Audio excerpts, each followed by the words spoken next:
Good morning, good afternoon. Welcome to Indo-American Art Council's annual literary festival. IAAC is a not-for-profit organization with goal of bringing Indian artistic disciplines to North America. It was established about 20 years back. It celebrates Indian culture and heritage by organizing film, music, dance, art, and literary festival. It brings to America India's age-old, continuously living civilization and its contribution to world of arts and literature. This year we are celebrating Literary Festival by bringing you authors, storytellers, thought-provoking writers, covering a large, multifaceted Indian civilization. Literary Festival will cover commentaries on 2,400 years Chanakya's Chanakya Niti and 1,000-year-old Shamendra, the satires from Kashmir, to modern day issues of relevance and issues of inquiry. Many of these stories originate from India, but many of the writers and authors are Indo-American. Their experiences and understandings and concerns and expressions may be different than purely people writing from India. But I remember, as Radhakrishnan wrote in his preface to Bhagavad Gita, that every book has some eternal truths which are relevant to the values and times for all times. And then there are others that are interpreted by different people in different times. That is how I read the books. That's how most of us read the books. We interpret them and see their relevance to our times and shape our thinking. I don't want to take too much time, so I'm going to introduce our moderator today, Ms. Jean Nayar. Welcome, Ms. Jean Nayar. Thank you. Jean Nayar is a journalist and author who writes about architecture and art, real estate, and people. She's a member of the Authors Guild and the American Society of Journalists and Authors. Nayar regularly contributes to various lifestyle magazines such as Departures, Gallery, Interior Design, and Cottages and Gardens, and has written more than a dozen books, including Living in Style New York, Green Living by Design. She lives with her husband Anil Nayar in New York and Miami Beach. Lucky the story she wrote on her husband's Scotch career in her first biographical memoir. We are also lucky to have had her do the book presentation of that book in a short time back only, about maybe in last couple of months or so time. Welcome, Jean. I'll give a little bit, I'm shortening because of time constraints, the introduction. I'm going to introduce Madhu Bazaz Wangu to the audience and here. She's an award-winning author and the founder of Mindful Writers Group and Retreats. She has a doctorate in phenomenology of religion from the University of Pittsburgh and postdoctorate fellowship from Harvard University. For 15 years, she has taught Hindu and Buddhist art history at the University of Pittsburgh, Rhode Island College, and Wheaton College. She joined Penn Writers Organization in 2006 and served as a board member from 2007 to 2012. In 2020, she won Penn Writers Meritorious Award for being a valuable asset to the writing and publishing world. Dr. Wangu also served in several other boards. I'm not going to go into the detail of that. She has also developed a technique. She calls it writing meditation methods because of her involvement in meditation and in writing. She has written several books on Hindu and Buddhist goddesses, quote some of them, Images of Indian Goddesses, Myths, Meanings, and Models. Second one, A Goddess is Born, Spark Publishers. There are books for young adults on both on Hinduism and Buddhism. She also writes fiction, including chance meetings, stories about cross-culture karmic collisions, and comparison. Two novels, The Immigrant Wife, Her Spiritual Journey, and The Last Sati. She's also in the process of writing a few more books, and so I'm not going to go into them. Today we are going to discuss one of these books, The Immigrant's Wife. But I had to add a couple of lines to this, that at a personal level, I'm somewhat emotional being here.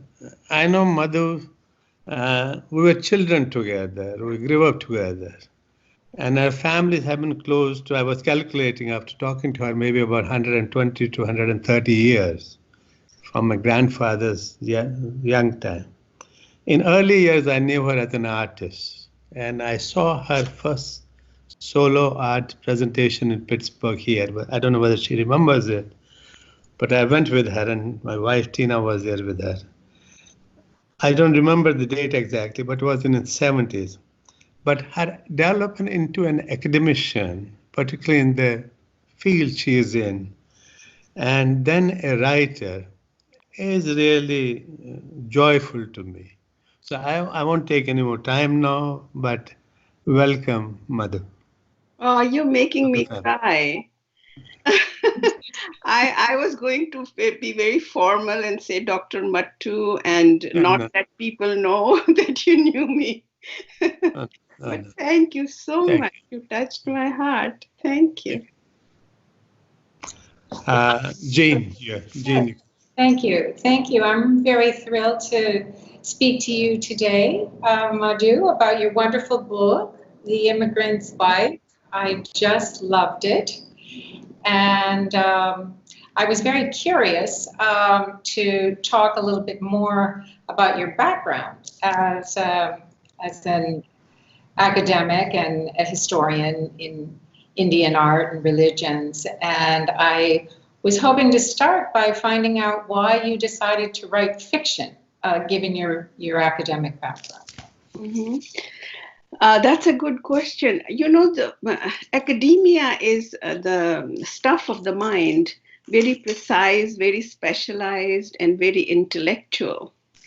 And when I wanted to write things of the heart, I was unable to do that, to combine my research on artworks of Hindu and Buddhist images, and then also think about things of the things I pondered over the predicament of human life, human existence, or to combine more than one discipline. I wanted to bring in religion, art, philosophy, aesthetics, and so on, and wondering about nature, awe of our relationship with things around us.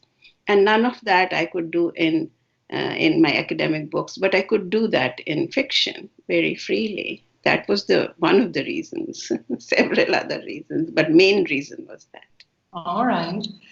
Well, so scholarly writing is totally different than fiction, and there are different skills involved, and it's a completely different style of writing. Can you talk a little bit about the process of making the switch from nonfiction scholarly writing to fiction? What were the challenges for you? Oh, it was one of the hardest things I have done, even harder than switching from painting to writing. I had no idea how to write a story, the beginning, middle, and end, how to write dialogue or scenes or backstories, backflash or flashbacks or a narrative. So it was something I had to learn. I attended classes, I attended workshops, joined writers' groups and critique groups, and eventually I was able to, writing every single day and writing in my journaling, pouring my heart out in my journal without any inhibition, because that was for my eyes only.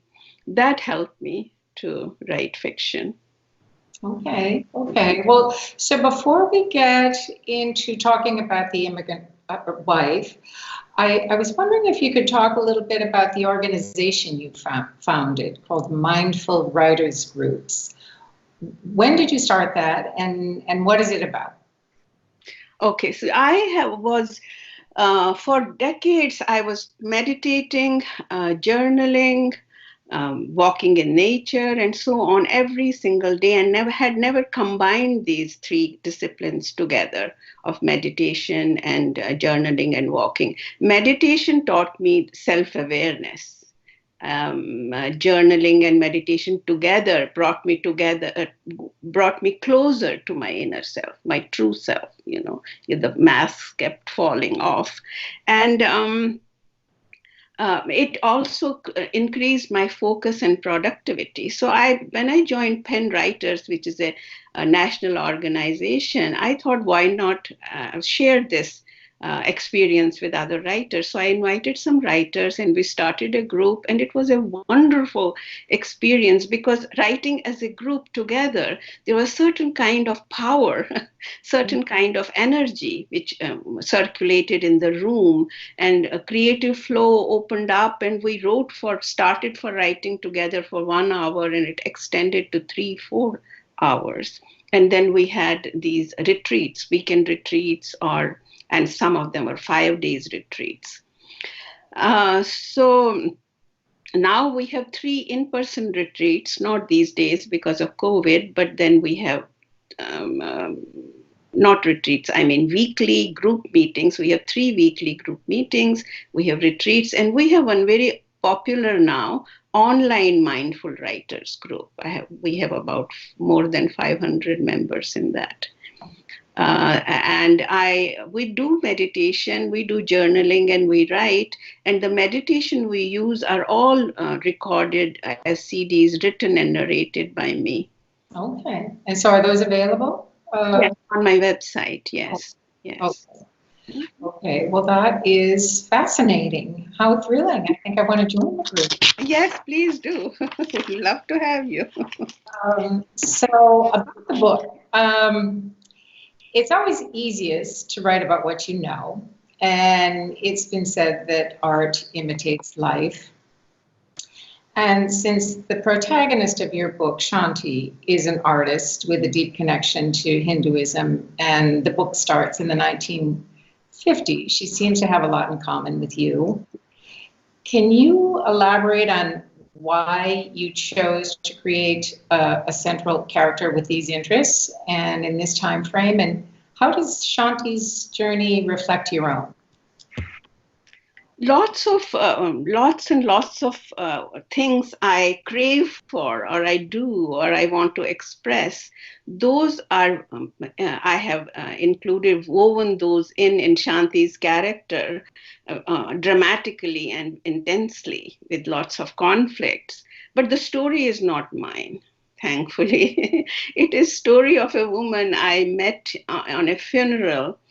We went to attend in Toronto, and I met this girl, a quiet young girl, and I found out as we conversed that she was also an artist. And I said, did you bring some paintings from India? She said, yes. And we were in the same building, so she took me to her apartment. She lived in the same building where we had gone to visit friends.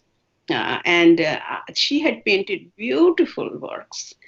And I asked her, so what is your latest work? She said, I haven't painted since I got married because my husband wouldn't let me paint. So that came as a jolt to me. I was really shocked, and she gave me certain details which I wove into this book. But really, everything else is mine, because I myself am very curious, like Shanti is when she's young. I was rebellious, and I am contemplative, and I'm very much interested in this whole. My father used to say, you should try to learn till the day of you are on your deathbed. So that is inbuilt in me. I want to learn and more and more and more, and read and learn from the wisdom books, and also what did I want to say? Oh, yes, they cultivate this goodness. Everybody talks, all these wisdom teachings talk about being good, being kind, being generous, being grateful, thankful to what you have. And I do really take these things very seriously in my life. Yeah. So that's what I wanted to weave into Shanti's nature so that my readers could connect with these things. Yeah. And I myself was transformed with the world travel, the way I showed Shanti. Oh. Shanti transforms.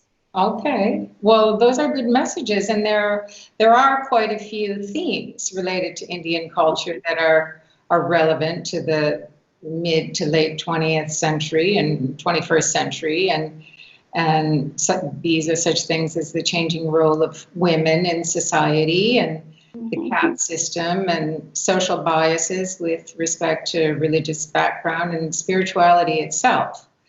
With all these different strands, were there challenges in exploring these themes and weaving them together? Can you talk a little bit about that process? Yes. Yes, it was I had already studied a lot. I had done a lot of research, a lot of reading on these themes, but they were intellectual. They were in my head. I had never really thought about them seriously when I looked at all these beautiful masterpieces, the sculptures of images of gods and goddesses or depiction of mythology. They were out there. I had nothing to do with them. I was not and still am not a very religious person. So I thought I had nothing to do with it. And then I realized by the time I ended writing my doctoral dissertation that these were not just some images. These were attributes and the qualities and the personality as we come across, or our own attributes, a negative and our shadow within us. The beneficent qualities we have, the malevolent qualities we have, they were all reflection of that.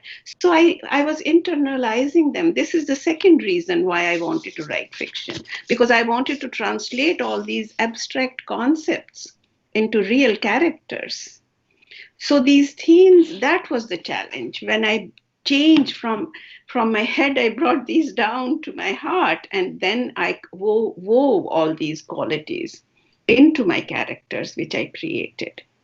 So to answer your question, yes, it was challenging, but I had the intellectual knowledge, but how to reflect those, how to weave those into actual fictional characters, how did this information, the knowledge I had, I wanted to weave in the fictional dream I had created.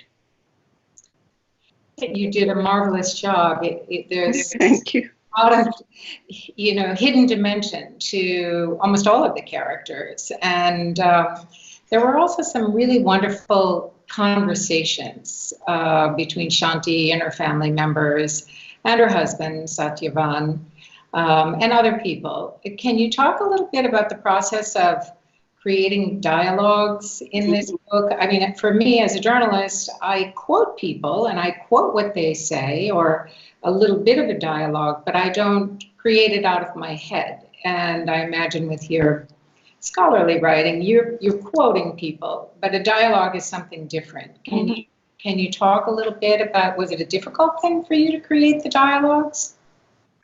Yes, very difficult. But I think dialogue naturally came to me. I come from a large family. I am the 9th child, and our family talked a lot. We talked about different things, different topics very openly. So it was already in my head. But then I also attended classes and learned what dialogue meant in fiction writing.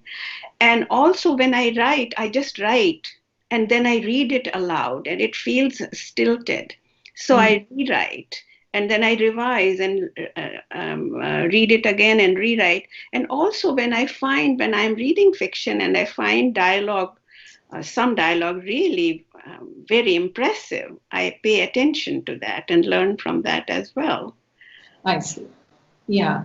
Well, it's very interesting that you read it aloud. I think that it starts to come alive when the word... Because it needs to be heard. When we are speaking, we hear each other. We don't look at words. Yeah. So when you're writing, it's very important to bring life to a conversation, that you hear it. Yeah, there was some wonderful dialogue in the story. So talk to us a little bit about the character development of both Shanti and her husband, Satyavan. As a young woman, a college-age young woman, she was a free spirit with a willingness to break from norms, but she wasn't a defiant nonconformist or a prima donna. She seemed to enjoy being part of a group and, relished her connections with her family. Yet, after she got married, she started to become more traditional and vulnerable as her marriage progressed. And then Satyavan seemed to be open to Shanti's intellect and her strength, and when they were courting, and it seemed as though she had found a perfect match in him. But then he started to become quite chauvinistic after they married. And my husband, who's Indian, told me that Satyavan means one with truth. Yet Satyavan carries a secret that shaped his relationship with Shanti. And I was hoping you could talk a little bit about developing their characters and how they evolved. Shanti's art, in her character art, is internal mostly in this whole book. Although she is very friendly and loving with her in Kashmir, with her mother and sister, but she is a free spirit as compared to them. And then when she is at college in Delhi, then also she is learning, but also very friendly mostly. And so that is also true. Her interactions in United States with the friends she forms is very friendly. But what happens is, to answer your second question, when she comes to United States, she is confined to a house. The space is shrinks. Her space shrinks, and she's confined to her home and her family. So she focuses on that, and then it's just something comfortable. So she cannot do much about it. Even if she has a free spirit, she has to learn about new culture, settle there, and find out who she is. And but once she comes in contact with other American women, she feels encouraged. They shape her. Yeah, and I would like to just talk a little bit about Satyavan. I'm sorry to interrupt, but no, that's okay. He seemed to sort of squelch her spirit and, kind of put a damper on her dreams or minimize them. And so he went from being sort of a magnanimous figure to someone who was quite controlling, and it seemed like he turned into a different person in a way, and not the one that I think, he wasn't someone that she was expecting to be spending her life with, and yet she carried on. And so can you talk a little bit about him and his trajectory? Yes, certainly. Shifted gears. Yes.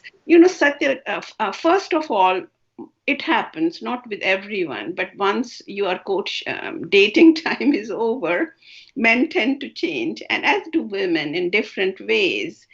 The second reason was because he was carrying this secret within him. He was afraid. He wasn't sure if she'll stay with him.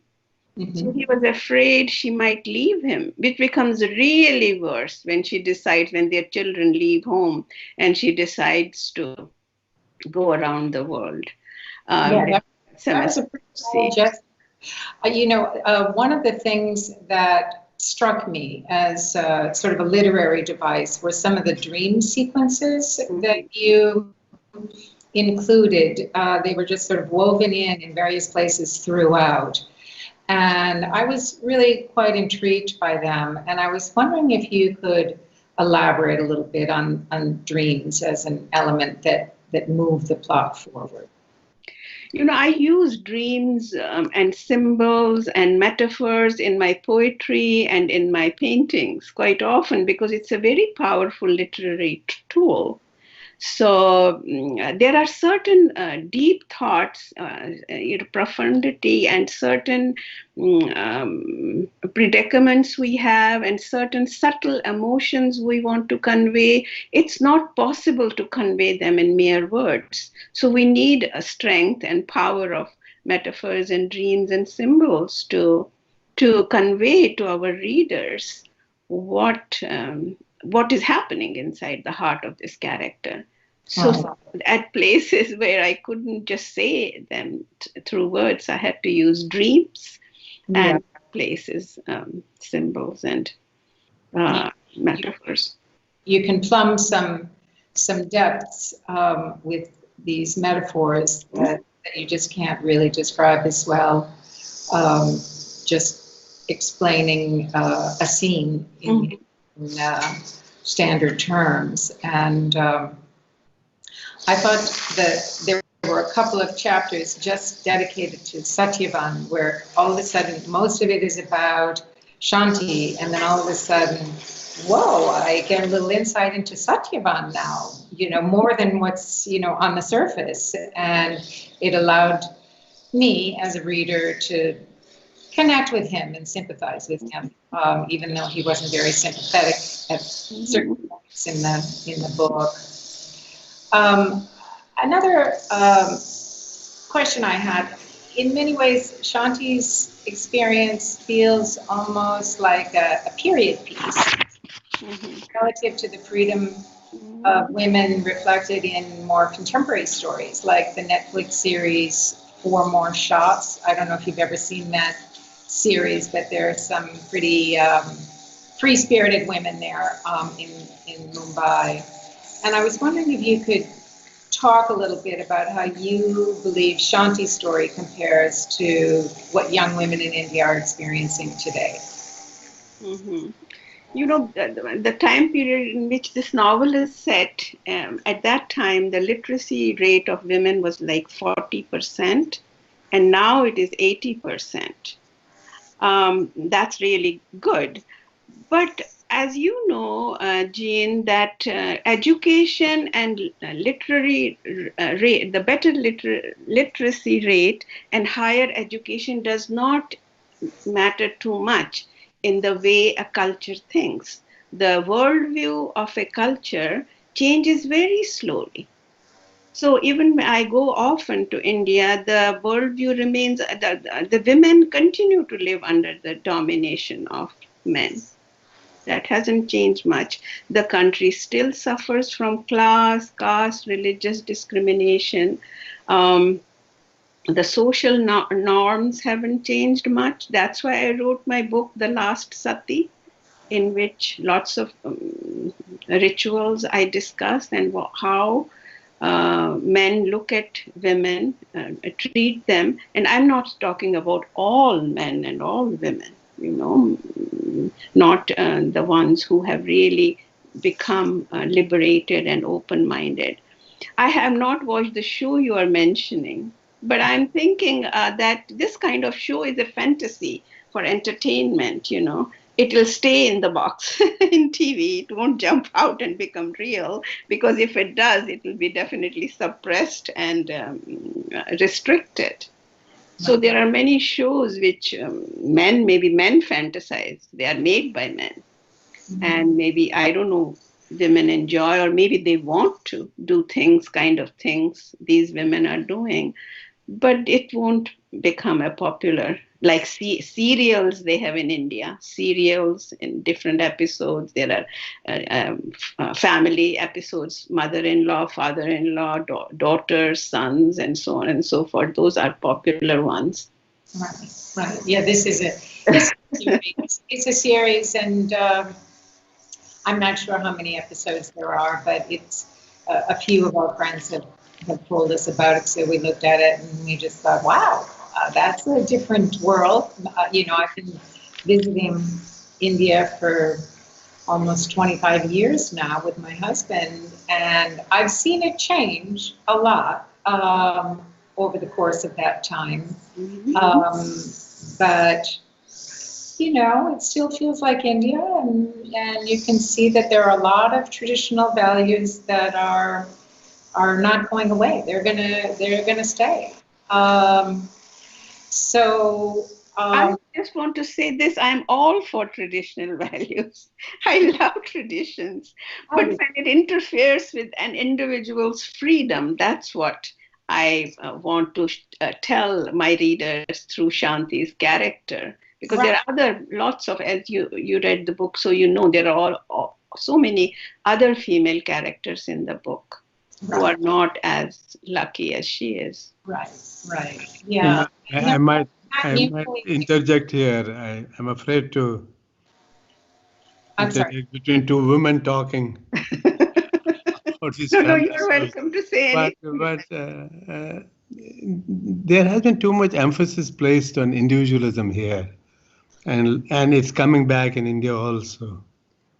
But sometimes you have to give up a little bit for family's sake, and you have to give up a little bit of family for community's sake, a little bit of community for state's sake, a little bit of state for nation's sake. Because that's how we make social contracts how to live in the life. We want to improve them. No, there should be no suppression. But I think there is some value to that, giving up a little individualism that India tells you to do. There are a lot of problems there, but at the same time, I think we have to balance these roles. It's unfortunate, but since we are living together, man, woman, in one area, now if we were on a mountaintop or on an island alone, nothing matters. No rules matter. You can do whatever you want to. Wow. But in a society where somebody builds your road, somebody brings food, somebody does this thing, we have to evolve, but we have to understand. And often these men are trapped in that old thousands of years of legacy. If you go before that in Kashmir, where your protagonists is from, look at Queen Didda or Kota Rani or these powerful women, and Kashmir, the ideal, religious ideal, you know, we all belong to Shakti. They're all only, the temples are only for deities, female deities, whether it is Ragna or Sharadaka or Sharda or Zala or Jeshta. There's no male god temple there. We belong to one of these deities. So it changed and I see in Shanti lot of that character. She got stuck in something because we both have gone through this process to come from Kashmir to Delhi, from Delhi to America. We had to change too many things on our way. Right?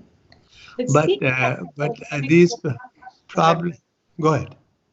Oh, well, so I'm sorry to interrupt you, but I was just wanting to note that the cross-cultural aspect of Shanti's journey is part of her transformation. And you were mentioning earlier, Madhu, that the relationships that she developed with her American friends were really the ones that allowed her to blossom and evolve and gave her the wings to find her inner strength. And I think that she tried very hard to balance and play her role successfully in the family relationship. But I think she needed to find herself, and in doing so, it enabled Satyavan to find himself too, to a certain degree. And so the transformative aspect, the cross-cultural aspect, allowed her to see herself in a new light. Would you say that, or do you think it was something that helped her to step into a new way of thinking? Mm-hmm. Yeah, first I want to say that I definitely wanted to bring this element of Shanti having lots of good friends when she landed in Pittsburgh, because it was my personal homage to women who became my friends, and they really, American women who became my friends and were really, really very supportive and encouraging, and asked me to join this art group and that art group. So that is my, that's true. That is a good observation you had about her, what happened to her in Pittsburgh. But early on, remember, she was very much interested in the books of Thoreau, Henry David Thoreau, and she had actually, and she tells this quote she had memorized, that you can, what is it? It's a glorious thing to paint a picture or carve a statue and thus make few objects beautiful, but far more glorious is to make atmosphere in which you live. So to improve your life every single day, what you didn't do well yesterday, do it well tomorrow. So that was already in her blood. And then these women came and they helped her to get back her, they motivated her, encouraged her, and brought her self-esteem, some of it back. Yeah, and so she started blooming, and they gave her a platform to express herself, which obviously was threatening to Satyavan, but he went ahead and followed her dreams and gave it a try. And my hat's off to her for taking that leap. But it was so nice that she had her American friends to sort of be her as a support system. But I also noticed that as she was going through this journey with them and opening up to some of the Christian values or holidays or ideas that she was presented with, as she started spreading her wings a little bit more, she was able to sort of find touch points in her own religion and the goddesses of her background, and somehow seemed to be able to find a kind of universality in her own spirituality by having her own background as a touch point, but opening up and finding links between her experiences and her myths and her metaphors and sort of representational imagery to give ideas or give strength or gravitas to something that's a mere idea. So do you feel that was an important aspect of her ability to start becoming more of herself? Mm-hmm. She, knowing now who she is, she studied, she made sure, what is this Thanksgiving all about? What is Halloween and what is Christmas and so on and so forth? And she studies those and gets to the root of those and realizes that her Kashmiri festivals and American festivals, which are so celebrated, are rooted in agricultural communities. For instance, there is a sowing time, there is the time of the harvest, which would be Thanksgiving, and then there are all these festivities related with it. So she combined Khetsamavas, for instance, with Halloween, when Bhairava, the terrible aspect of Shiva, comes and visits everyone, and they keep food for him in Kashmir. And then Diwali for Christmas, and Navare is a Kashmiri, New Year. She combined with New Year in her, and then she showed, if you remember that chapter in the book, when she shows thal, plate which is laden with things, milk and sugar and rice and so on and so forth, which are symbolic of one thing or the other. So she incorporates the two traditions very well. She wants to live a life and make it beautiful again. So she tries her best to adjust her traditions with that of the American traditions, her adopted country. I also wanted to combine that universality you talked about with when she travels around the world, she's exposed to various cultures, various arts and religions, and she experiences meeting other women who are gracious to her. And she realizes that all these in Africa, in Asia, in China, in Japan, all these people, the idea of kindness and gratitude and all this at the core of all the religions is exactly the same. The compassion, love, kindness, generosity. As Dalai Lama says, my religion is kindness. Not anything else, not Buddhism. So she also realizes that this is at the common core. This is what is important. That she transcends her limited self, I think. That helps her transcend. Yeah.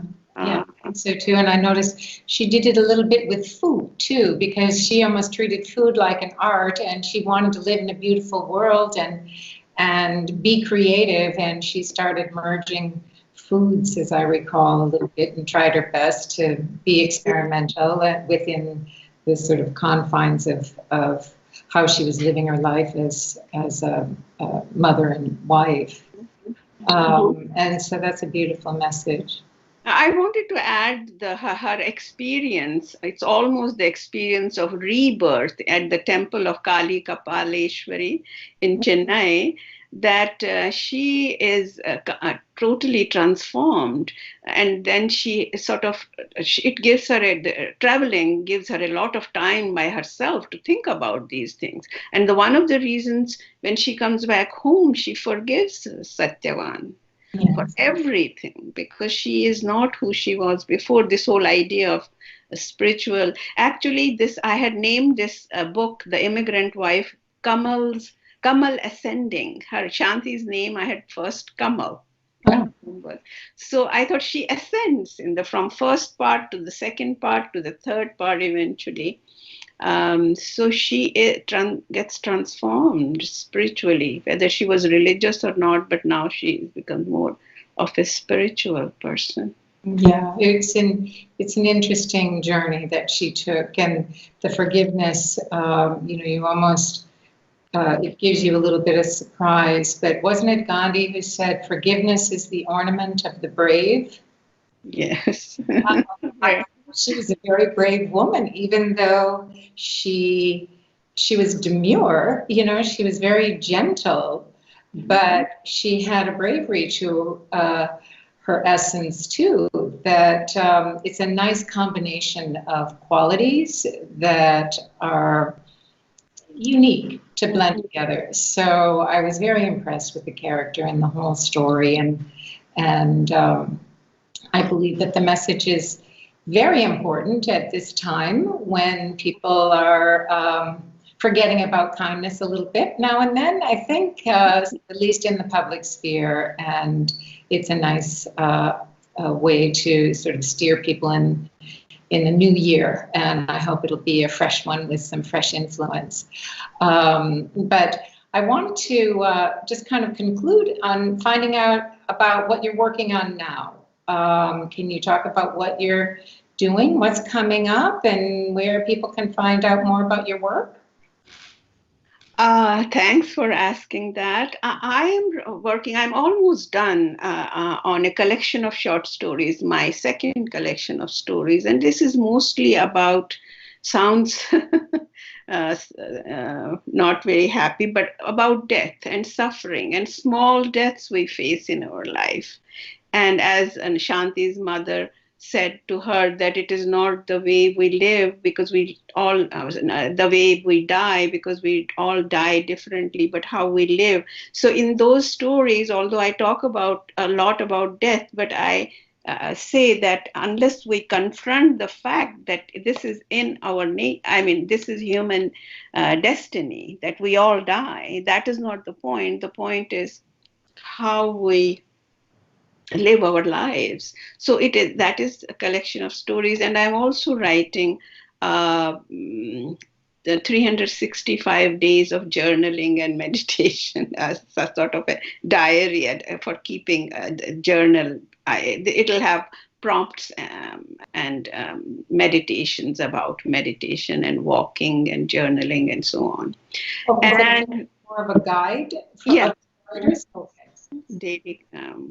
It has daily sayings, if I can, daily posts, little small short pieces for every day, for reading every day. And I would love to hear from people, but not on messaging or Facebook, but on my website. They can write to me on my website. I can respond to them. So that is the way. My name, madhubazazwangu.com. Okay. Okay, and so they can email you directly. They can contact you directly. From there, they can contact me. Yes. Well, that is wonderful, and I'm sure you'll hear from quite a few readers. I really wish you the greatest success with this wonderful book. Thank you so much, Jean. It's a pleasure meeting you. It's a joy to read, and an absolute pleasure to speak with you. And I hope we can continue our conversation offline. Yes. As time goes on. Thank you so much. Thank you. And thanks to the IAAC for giving us this opportunity to chat. Yes, yes. Thank you very much, Madhu. Thank you, Jean. It was a wonderful discussion. I stayed out of it more or less because I wanted to hear both of you. Oh, thank you. I'm sorry, I didn't mean to cut you off while you were No. comment. I was just trying to carry on thought that you had expressed. Yeah. Presenting IAAC there.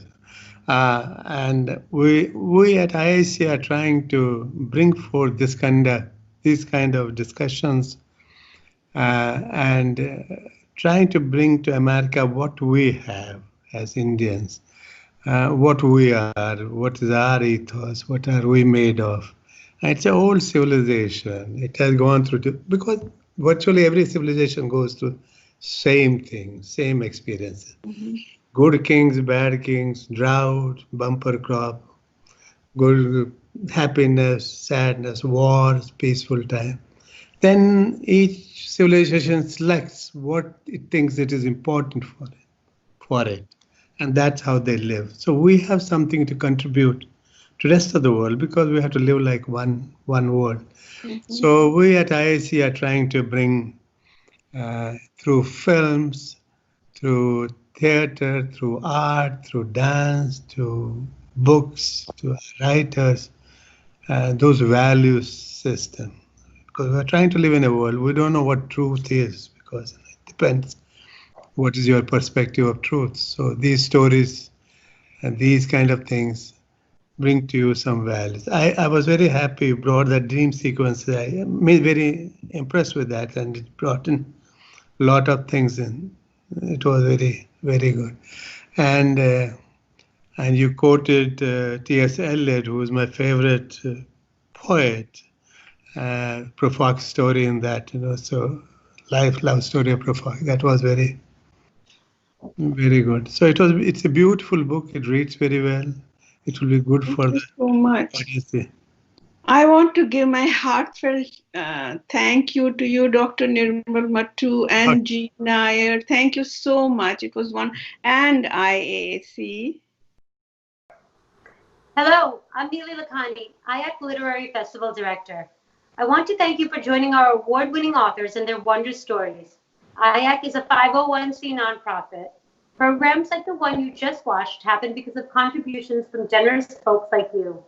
Please donate to the IAAC so that we can support our artists and sustain our cultural programs. It is simple to donate by visiting the IAAC website at iaac.us. Learn about the insider benefits that membership gives you. On behalf of the entire IAAC board, stay safe and see you at our next event. Thank you.